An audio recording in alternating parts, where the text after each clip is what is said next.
Welcome to Amazing Business Radio with best-selling author and customer service and business expert, Shep Hyken. Shep will talk with some of the smartest thinkers in business to help make you more successful in your professional and personal life. This is Amazing Business Radio with Shep Hyken.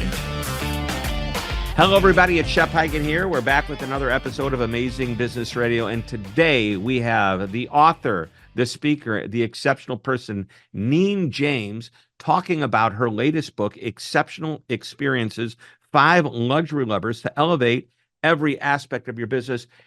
This is interesting. You don't have to be expensive. You don't have to be super high end to create that luxury experience. It doesn't matter what type of business you are. We're going to learn all about that and a whole lot more from Neen in just a moment. First, this quick announcement. If you've got an amazing story that you want to share with us, if you've got a question about customer service or experience, reach out to me on any social channel because I am everywhere. And if it is a question, please use the hashtag AskShep, and I'll answer the question right there in the social channel on this show, or perhaps in one of my newsletters, the Shepherd Letter, and anybody can subscribe at no charge by simply going to hyken.com, HYKEN.com, and subscribe. And while you're there, check out my latest consumer research on all the great stats and facts and interesting things you need to know about your customers and why they keep coming back or, unfortunately, might not come back. All right, let's jump into our interview with Neen James.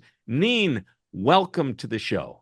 G'day, what a treat to be with you. And I love the accent. I've known you for many years, and people should know that you are from Alabama, not from Australia. Much further down, much further. Down under, really down under. You're really down under. You're really down. So anyway, welcome to the show. We're going to have fun. We're going to talk about really cool customer experience, specifically luxury customer experiences. You've just written this book titled Exceptional Experiences, which are 5 luxury levers to elevate every aspect of your business. Yep, I'm holding it in my hand. You're holding it in your hand, but I'm also holding a second book, which is the limited edition, signed and numbered. I have number 38 out of just 200. This is a special book. So this one goes home with me, and I'm excited.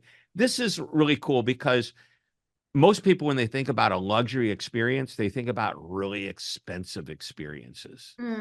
And that is sometimes the case. But your whole book, I believe, says that any business, small, big, any type of purchase, inexpensive or even expensive, can be deemed luxurious if you manage it the right way. Correct. You don't have to have a luxury product to provide a luxury level of service. So in the book, you have examples from hospitals, media, manufacturing, IKEA, Delta Airlines. Of course, we feature luxury brands like some of my hoteliers, private aviation. But everyone listening to this, they know that you can provide that luxury level of experience. But luxury means different things to different people, Shep. Yep. So is that what you would refer to as the big misconception? I think so. I think luxury as a word is divisive, Shep. Some people think it is expensive, elitist, or they think product, fancy handbag, fancy car. But in the study that I did, that's not actually the case. And so I think the misconception is it's not attainable. It's not for everyone. And that's not what I believe. I believe everyone deserves luxury.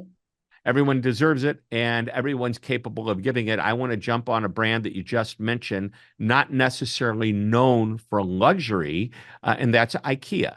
Now, if I take IKEA and I put it next to a brand here in the U.S. like Restoration Hardware, where a couch costs $10,000, but you go to IKEA and you get a couch that you put together yourself, maybe. For sure.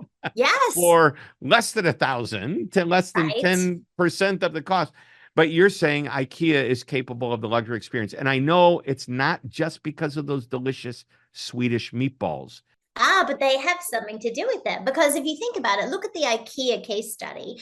IKEA, did you know that 60% of the purchases in IKEA are unplanned? That's fascinating. And you know why? Because they engage all five senses. What IKEA does very well, they're an example in the book, because those meatballs you're talking about appeal to our taste and that smell. And we know that smell deepens our emotional connection to a brand. So the way that they have designed the store so that you can touch the fabrics, you can smell what is cooking, you can see the way that it is easy for you, no matter what your skill level of assembly, you can take home that couch and put it together yourself. So what IKEA has done a genius job of, not just store design, but they have appealed to all five senses. And that is one of the most important things when it comes to luxury, because you know luxury, if you walk into a luxury hotel, if you go to the Tampa edition hotel or the Madrid edition hotel, they have the same signature scent. So IKEA knows what they're doing. Yeah, I would say so. I wish I had it right in front of me. I just have an article coming out, and by the time this episode goes live, it will be live as well. Steve Wynn, who, Wynn and Encore and the hotels and casinos throughout the world, had a great line.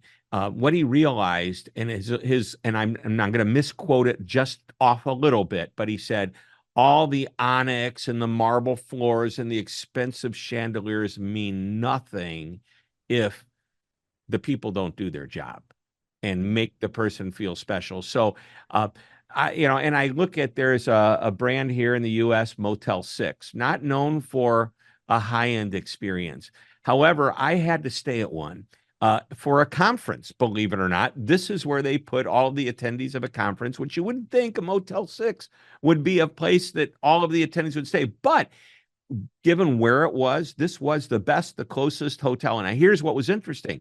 If you take the people that work there at the front desk, the housekeepers, any of the staff, and you put them in the edition that you mentioned, or the Ritz-Carlton or the Four Seasons, if you put them there, these people would shine because they created the luxury experience that you mentioned, but the luxury product wasn't there. But the experience made me say, if I'm back in the area, I'm staying in a Motel 6. Right. And that is all about the team member who's delivering that elevated experience, which goes back to what I said. You don't have to have that luxury product to provide a luxury level of experience. However, we know with the customers, clients, patients, guests, members, students, whatever community you serve, we know that they look at luxury differently. For some, it's the luxury of time. Others, the luxury of convenience. For some, it is about the marble, the cold floor, the thread count. But luxury means such different things to people, Shep. Do you have a list off the top of your head that you can share? You just mentioned a few things like convenience is a luxury, time, saving time. Is there a list? And I know throughout the book, but I'm asking you, is there a list of these luxury items that have nothing to do other than thread count? We could put that into its own category of true. For sure. Yeah. What if we talked about it in terms of what we know to be true for characteristics? So the research study that I did into luxury as a mindset, the only research study of its kind in the world, there's plenty of studies, Shep, on how luxury makes people feel, but I wanted to know, how do we think about luxury? How long does it take to make a decision? Who influences a decision? How does it affect our confidence, professional development? And here's what we learned with the luxury mindset study, is that luxury is defined with 5 words. They are high quality, long lasting, authentic, unique, and indulgent. Now, if you take all those words, Shep, as characteristics, they apply to your Motel 6 leader as much as they do to the Ritz leader, except maybe the word indulgent. And so when we think about what we're providing as far as luxury service, we want long-lasting, high-quality, authentic, unique interactions with the customers and clients we serve. Sometimes it's a little indulgent. So rather than list out all those different luxuries, we look at these characteristics and think, oh, how can I spend more time with this person so it feels an authentic connection? How can I provide a more exceptional level of expertise so they can see that we have this high quality experience together? So when we can think about incorporating whatever product or service you offer as a listener, can you incorporate those luxury characteristics? Yeah, I love that. What else?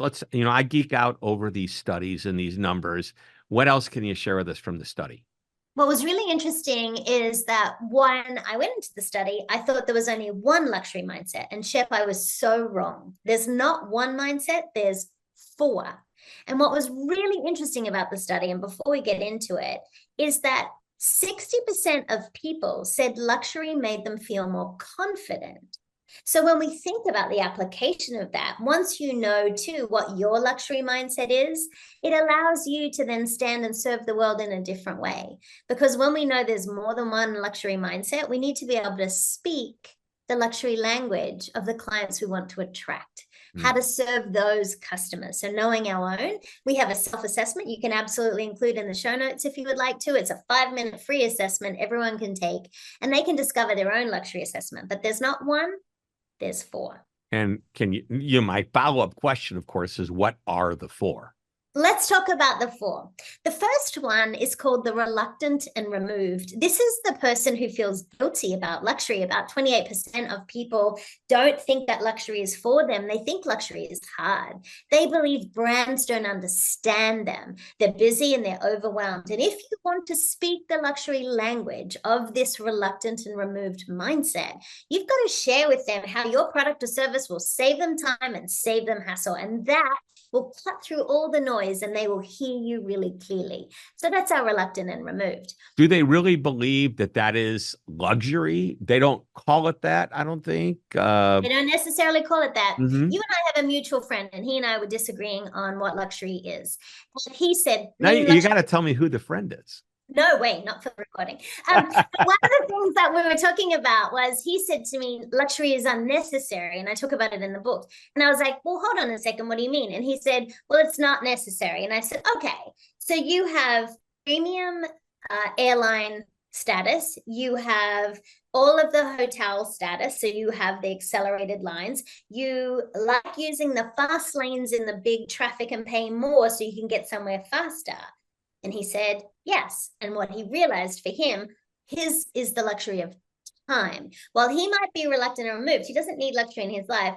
He needs time. And so we came to this agreement that, well, yes, he's reluctant and removed. He doesn't need a lot of luxury in his life, but what he does need is more time. So for the reluctant and the removed mindset, you want to speak the language that is important to them. Save them time, save them hassle. Yep. The second of the luxury mindsets, this is our person we call the pro prioritizer. And we use the word pro because they're the professional. They use luxury as power, meaning they like luxury to advance their career or reputation. But here's what's really fascinating about them, Shep. They're very focused on professional development and mentoring others. But what they're looking for in their brands is they're looking for authentic, long-lasting brands. They want to work with brands who have a value around sustainability.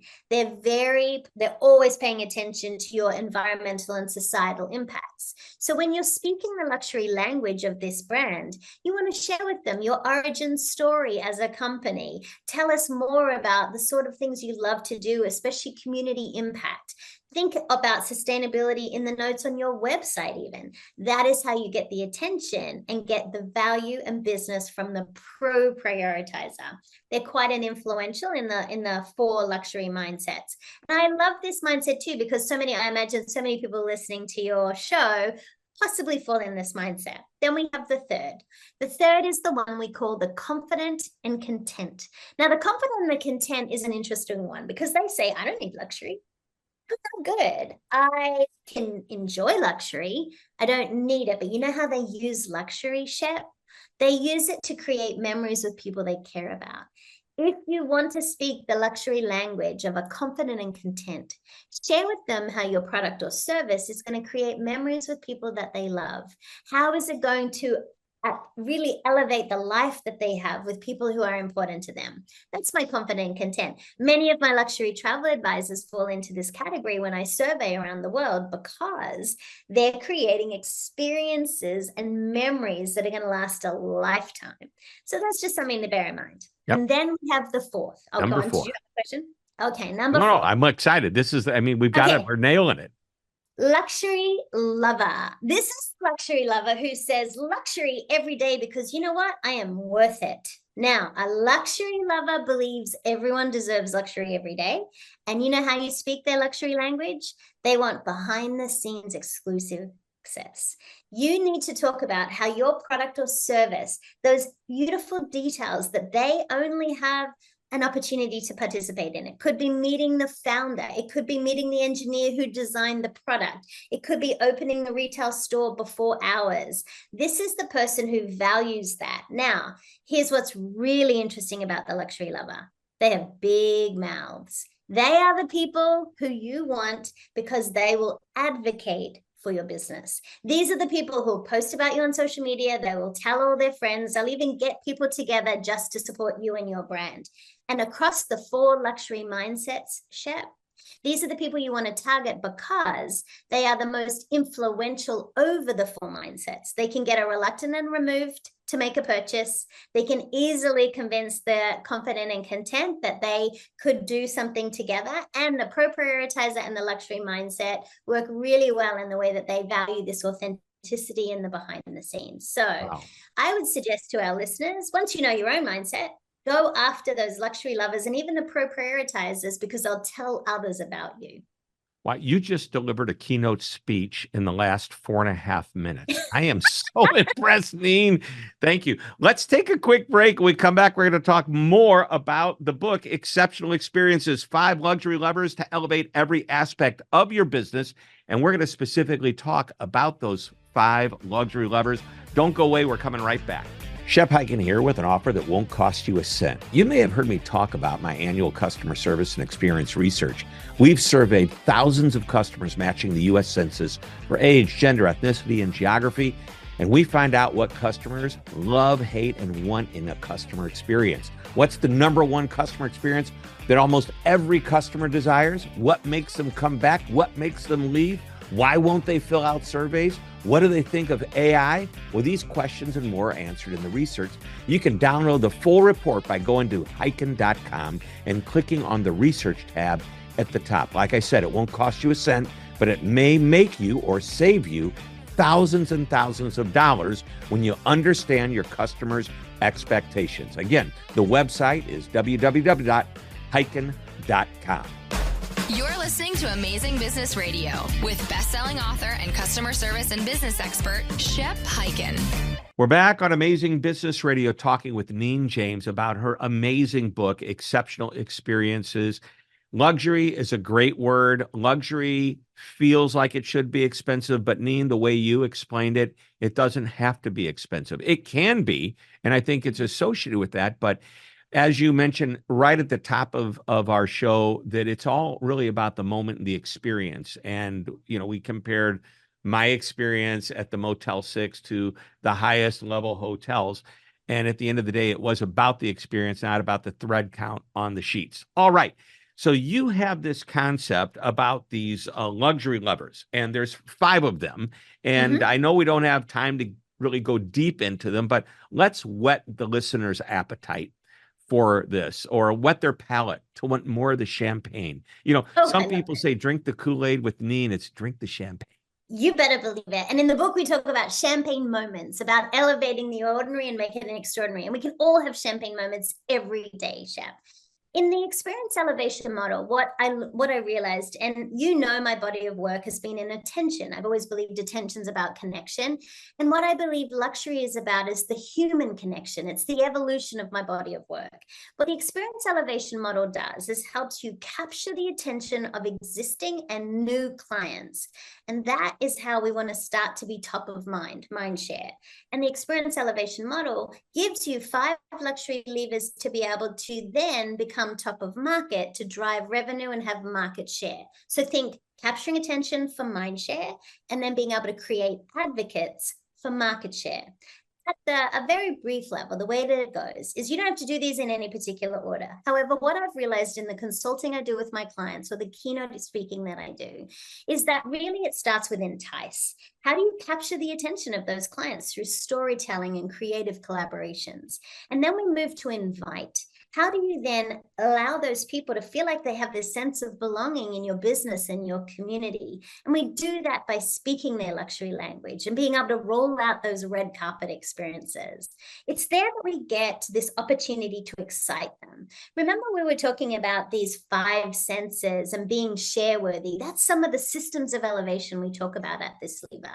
And then we move up to delight, one of my favorites. You mentioned the Ritz. This is where we help make people feel seen and heard. And here's the stealth message, just between you and I, Shep. Yeah, The nobody whole else. message of the book, nobody else. The whole message of the book is, how do you make people feel seen, heard, and valued? And that is definitely something we talk a lot about in Delight. And then we move to the last of the 5 luxury levers, which is Ignite.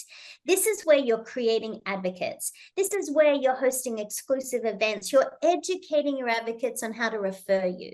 So entice, invite, excite, delight, Ignite. And the model inside the book has key questions to ask at every step.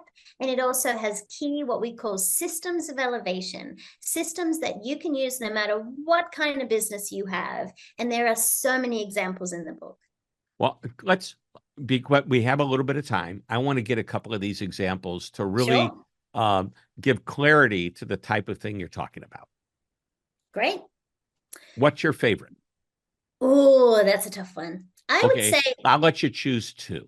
Okay, let's start with entice, because we can all start at this level. Mm-hmm. I believe, and you're really good at this, and I've seen you keynote on stage, I've listened to the podcasts you've done over the years. I think the key way to entice and capture attention is through story. But I want to challenge our listeners to think about your origin story and sharing why you do what you do, to have that emotional connection with people. I also love that this is a place where you can be more collaborative and be creative at this level and attract clients you maybe hadn't even thought about. Billy Carsamon, one of my most favorite champagnes, what Mathieu, who's the 7th generation CEO, what he did is he partnered with Huntsman Savile Row, a bespoke suit tailor in London. And the 2 of them created a product, a tweed, that is the colors of the white flowers on the vines, the green of the vines, the silver of the steel cups. And then they had purple because of one of the grapes. And what they did was they created a tweed just for that. So both of the brands were able to appeal to new clients and entice them and capture their attention. So what we want to get creative with, Shep, is the partnerships that we have and be more collaborative. So I think entice is one of my favorites. Let's go right to the top. Let's go to Ignite, where we create advocates. Isn't that why we want to do this? Right. I mean, because you want people to talk about you. And at my walk-on music, when I do a speech, is Bonnie Raitt's song, "Let's Give Them Something to Talk About." So perfect for you, because they're an extension of your sales and marketing team. They're out there telling the world about your brand. And one of the strategies I love here that some of my clients do really well is hosting exclusive events. Al High, the Associated Luxury Hotel International, is one of my clients. Mike Dominguez, who you've seen speak, is a futurist in the hotel space. As the CEO, he is always having these incredible invitation-only events where he partners the clients, so those people who are meeting planners who are booking space in hotels. And I often say Mike is like a sommelier. He is pairing the perfect property with the perfect event, with that perfect experience. And so he's not using events as an attraction strategy, Shep. He's using it as a retention strategy, because those people are advocates of Al High and they tell others about their experience. There are so many examples in the book, but I think what we all need to think about as listeners is, how do we start to capture the attention of new clients? But let's not forget about the existing ones who maybe haven't heard from us for a little while, and reach to them all the way through with the goal to create advocates for your business. Yeah, and the point of reaching out to people you haven't heard about for a while, we spend so much time and effort trying to get new people. And my friend, Dr. Larry Baker, who I met in 1988 when I first joined the National Speakers Association, he had a great line. He said, the most abused customer is the sold customer, meaning once they're here, we go, okay, they're a customer. Let's move on to get a new customer. And you let them down. You really do. Yeah. Right. Imagine if we could get them to be advocates for us. They already bought our product. So wouldn't it be great if they could tell others about it? Yeah. And there's so many stats that point to the idea that keeping people and keeping them happy is far less expensive than attracting new people. And I just read an article today, just by coincidence, that said in almost every business, the retention and focus on existing customers, or the focus on existing customers for retention, performs traditional advertising. For sure. If you just think about it that way, how hard it, I mean, people want knowledgeable, helpful, friendly people. You add some of these luxury experiences that tie into it. I think it's great. All right, let's wrap it up with one final question. I want you to pull it from the book. And that is, I always say, what's the one last idea you want to share, the one last nugget of wisdom? But let's make it from the book, Exceptional Experiences. What do you want to share with us? I believe that if you apply a luxury mindset, remember, you don't have to be a luxury product or service to provide a luxury level of service. That is your competitive advantage, because you will allow people to feel seen, heard, and valued, and not just the clients or community you serve, but the team members who serve them as well. Wow. So it's not about the price of the product. It's not about how expensive something is. It's all about seen, heard, valued. Make your customer feel that way, and they are having the luxury experience. Correct. Luxury is about experiences, not things. Exactly. Neen, thanks so much. This is why we call it Amazing Business Radio. Thanks for being on the show. What a privilege. All right, everybody, that wraps it up. Another episode, another interview, and we will be back next week, I promise you, with another exciting interview. And until that time, this is Shep Hyken reminding you to always be amazing.